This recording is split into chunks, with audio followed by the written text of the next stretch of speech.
અટકેશ્વર મહાદેવ મંદિરે સ્થાપના દિવસની ઉજવણી કરવામાં આવી। અટકેશ્વર મહાદેવ મંદિરનો સ્થાપના દિવસ હોય વિવિધ ધાર્મિક અને સાંસ્કૃતિક કાર્યક્રમનું અહીં આયોજન કરવામાં આવ્યું।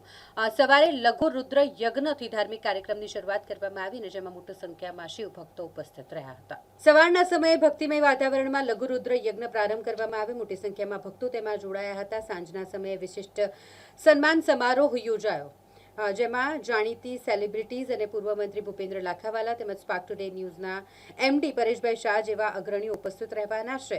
મંદિરની પરંપરા મુજબ ચાંદોદથી નર્મદા મૈયાનું પવિત્ર જળ પગપાળા લઈ આવતા કાવડિયાઓનું પણ ખાસ સન્માન કરવામાં આવશે। આ પ્રસંગે 3 થી 4 હજાર શ્રદ્ધાળુઓ માટે મહાપ્રસાદીનું આયોજન કરવામાં આવ્યું છે। ટ્રસ્ટી મંડળ દ્વારા તમામ ભાવિ ભક્તોને આ મહોત્સવનો લાભ લેવા ભાવભર્યું આમંત્રણ પાઠવવામાં આવ્યું છે।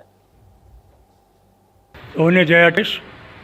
આજે તારીખ 12/5/2024 આ તારીખે આપણે અટકેશ્વર મહાદેવની સ્થાપના કરવામાં આવી હતી। એ નિમિત્તે આજે સવારે આપણે 9 થી 12 લઘુરુદ્રનો પ્રોગ્રામ રાખેલો છે। અત્યારે લઘુરુદ્ર ચાલી રહ્યો છે। ત્યારબાદ 5:30 વાગે 2-3 સેલિબ્રિટી છે તે લોકોને આપણે એવોર્ડને આપવાના છે, સન્માનિત કરવાના છે।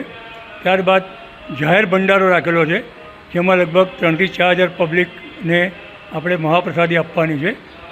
આ પ્રોગ્રામ આજે આખા દિવસ દરમિયાન છે। આ કાર્યક્રમમાં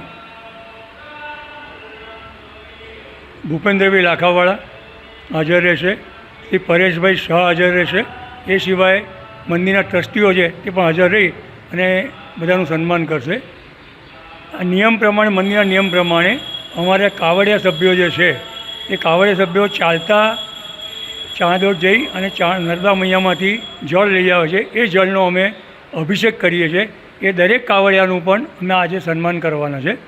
ભાવિક ભક્તોને આ મહાપ્રસાદીનો લાભ લેવા મારી નમ્ર વિનંતી છે।